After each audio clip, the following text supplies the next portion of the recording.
in association with mutual funds. सही है।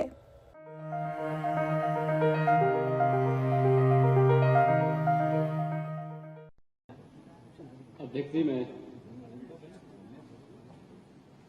आभारी हूं आपका इस माननीय सदन में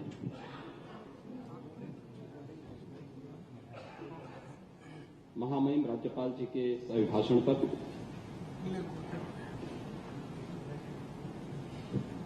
धन्यवाद प्रस्ताव का जवाब देने के लिए आपने मुझे अवसर दिया है।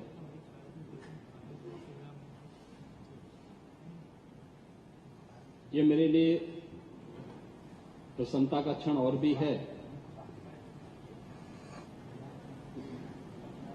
कि जिस उद्देश्य के साथ इस सदन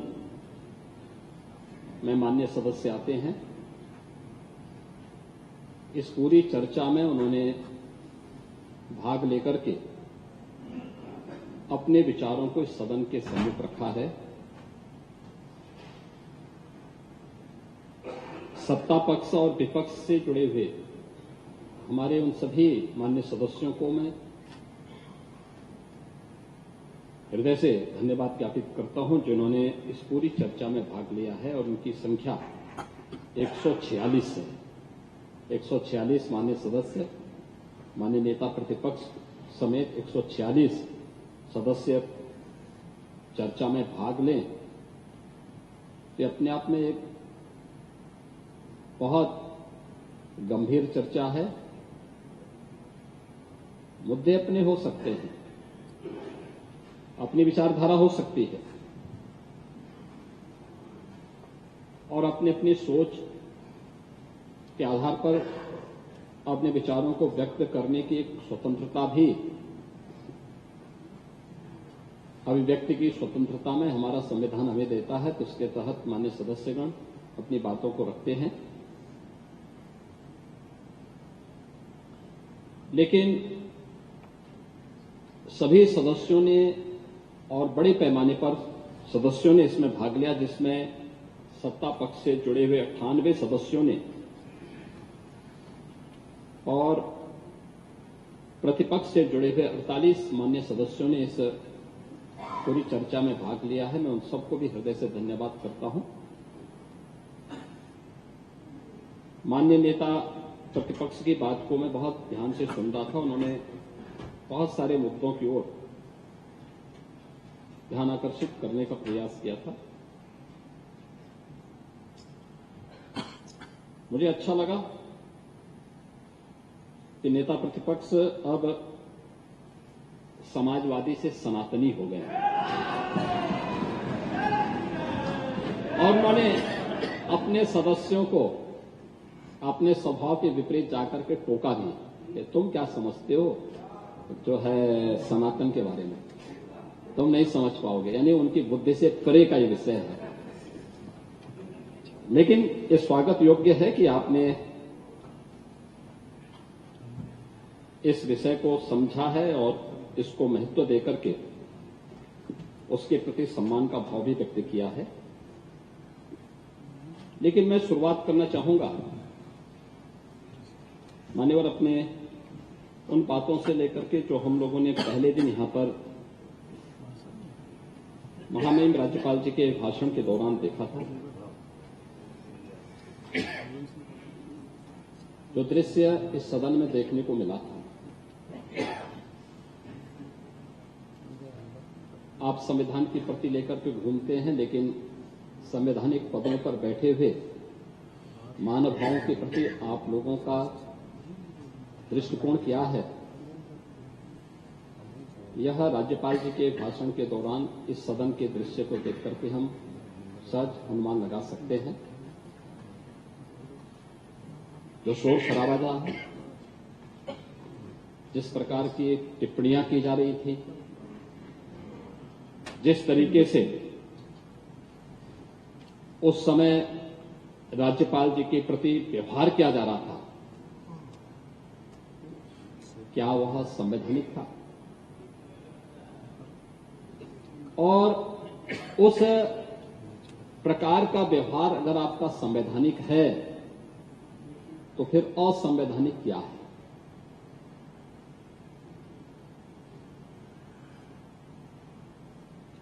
आप लोग भाषण बहुत देते हैं, लेकिन आप लोगों का जो वास्तविक आचरण है वो अगर देखना है तो समाजवादी पार्टी का जो मीडिया सेल का सोशल मीडिया का हैंडल है वह समाजवादी पार्टी की विचारधारा, उनके आंतरिक शिष्टाचार, लोकतंत्र के प्रति उनके विचारों की अभिव्यक्ति का एक ऐसा माध्यम है जिस पे कोई भी स्वस्थ समाज स्वयं लज्जा महसूस करता है और दूसरों को आप उपदेश देते हैं। महोदय, मैं इस पे जो माननीय नेता प्रतिपक्ष ने और अन्य माननीय सदस्यों ने जो प्रश्न उठाए थे और जो मुद्दे उठाए थे, बहुत महत्वपूर्ण मुद्दे थे, मैं उन सबका सम्मान करता हूं। महामहिम राज्यपाल जी के अभिभाषण पर आभार और धन्यवाद ज्ञापित हो, इससे पहले मैं अपनी बातों की शुरुआत देश के द्वितीय राष्ट्रपति डॉक्टर राधाकृष्णन की एक टिप्पणी से करना चाहूंगा। उन्होंने कहा था और बहुत महत्वपूर्ण बात कही थी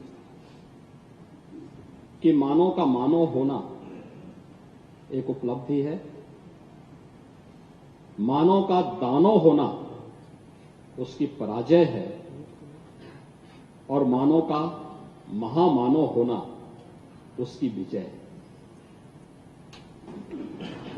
देखिए, 3 बातें उन्होंने कही और ये 3 श्रेणियां सदैव रही हैं, मानव भी, दानव भी और महामानव भी, जिसे आप देव श्रेणी में मान सकते हैं। मान्यता यह है कि महर्षि कश्यप की 2 रानियां थीं, एक से देव है, एक से दानव है, यानी मनुष्य से ही ये सब आगे बढ़ी है। उनके कर्म, उनके आचरण, उनका व्यवहार उन्हें उस श्रेणी में पहुंचाता है जो केवल अपने लिए कार्य पे व्यस्त है, अपनी दिनचर्या में, अपनी घर गृहस्थी में व्यस्त है, वो एक मानव के रूप में हुआ। जो उस व्यवस्था पे विश्वास न करके नष्ट करने में विश्वास करता है, नकारात्मक सोच के साथ, विध्वंसात्मक सोच के साथ कार्य करता है, वह दानव हुआ। लेकिन जो उस स्वार्थ भावना से ऊपर उठ करके परमार्थ के भाव के साथ कार्य करता है, वही महामानव हुआ। और ये 3 जो श्रेणियां हैं, ये 3 श्रेणियां हमें बहुत कुछ प्रेरणा देती है। महाकुंभ की चर्चा हुई और मुझे अच्छा लगा कि नेता प्रतिपक्ष ने महाकुंभ की घटना के बारे में बहुत सारी बातें कही। अयोध्या के बारे में भी उन्होंने बहुत बड़ी चर्चा की और अच्छा लगा मुझे कि आपने इसको स्वीकार किया, महाकुंभ को भी स्वीकार किया, सनातन परंपरा को भी स्वीकार किया और अयोध्या धाम को भी स्वीकार किया। ये अच्छी बात है। और वैसे मान्यता यही है कि सोशलिस्ट समाजवादी जब अंतिम पायदान पर खड़ा होता तब उसे धर्म की याद आती है। और अच्छा है, हम आपकी वरिष्ठता का और आपकी बुजुर्ग का भी सम्मान करते हैं, लेकिन आप में से खन्ना जी में कौन ज्यादा बुजुर्ग है यह तय कर पाना थोड़ा, हाँ मैं वही कह रहा हूं ना, साथ ही रहे। 11-12 साल का अंतर था। नहीं, खन्ना जी को अभी नहीं किए, खन्ना जी तो अभी बहुत सक्रिय है। खन्ना जी तो अभी आप चाहें तो उनसे, मैं तो शिवपाल जी से कहूंगा, एक बार 500 मीटर की दौड़ में दोनों खड़े हो जाइए।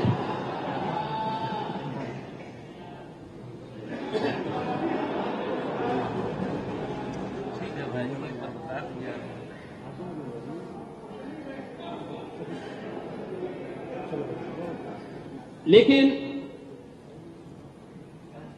नेता प्रतिपक्ष को इस बारे में आपत्ति थी कि भारतीय जनता पार्टी ने अपने लोक कल्याण संकल्प पत्र में राज्यपाल जी के अभिभाषण में महाकुंभ को वैश्विक स्तर का आयोजन बनाने के लिए क्यों उल्लेख किया और उस प्रकार की व्यवस्थाएं क्यों नहीं की। मैं भौचक हूं। 2013 में आपको वहां जाने नहीं दिया गया था, इस बार आप गए थे। नहीं, इस बार आप गए थे, आपने स्नान किया, आपने उसकी सराहना भी की और वहां की सुविधाओं के बारे में मुक्त कंठ से प्रशंसा की। हाँ ठीक है, कोई भी हो, व्यवस्था सरकार की थी, सरकार की व्यवस्था होती है, व्यवस्था सरकार की थी, माध्यम अध्यक्ष जी थे, लेकिन गए और जाकर के आपने उन सुविधाओं की मुक्त कंठ से प्रशंसा की और आपने इस बात को कहा। और जब मैं यहां पे बोल रहा हूं कि महाकुंभ में अगर विश्व स्तरीय सुविधा नहीं होती, अब तक 63 करोड़ से अधिक श्रद्धालु उस महाकुंभ के आयोजन का हिस्सा नहीं थे। अभी 2 दिन के बाद महाशिवरात्रि आएगी। आज 24 है, कल 25 और परसों 26 फरवरी तक मेरा अनुमान है कि जिस प्रकार से देश और दुनिया महाकुंभ के प्रति आकर्षित है, यह 65 करोड़ की संख्या पार होगी। और देश और दुनिया का कौन ऐसा व्यक्ति है, भारत के अंदर अगर हम संख्या को देखें, जनसंख्या को देखते हैं तो 144 करोड़ का भारत है। इसमें सनातन धर्मावलंबियों की संख्या 110 करोड़ है। और आपने कहा कि आप बुद्ध को नहीं मानते। मैं तो भारत के हर महापुरुष को सम्मान देता हूं जिसने भारत के अंदर जन्म लिया है। मैं बुद्ध को ही मानता हूं, जैन को ही मानता हूं, महावीर जैन की परंपरा को, ऋषभ देव से लेकर के महावीर जैन तक की परंपरा को, सभी तीर्थंकरों के प्रति भी सम्मान का भाव रखता हूं। सनातन धर्म के साथ साथ बौद्ध तीर्थ स्थलों का भी पुनरुद्धार और सुंदरीकरण के कार्यक्रम को हम पूरी प्रतिबद्धता के साथ कर रहे हैं। भारत के प्रति सम्मान का भाव रखने वाले और भारत की सनातन परंपरा में प्रत्यक्ष और अप्रत्यक्ष भूमिका रखने वाले सभी पंथ और संप्रदायों को पूरा सम्मान करते हैं। बौद्ध हों, जैन हों, सिख हों, ये डबल इंजन की ही सरकार है कि 26 दिसंबर की तिथि, ये डबल इंजन सरकार ने, प्रधानमंत्री मोदी जी ने 26 दिसंबर की तिथि वीरपाल दिवस के रूप में घोषित की है। गुरु गोविंद सिंह जी महाराज के 4 पुत्रों की शहादत के प्रति सम्मान का भाव। और पहली बार हुआ है जब गुरुवाणी का पाठ मुख्यमंत्री आवास पर निरंतर हो रहा है।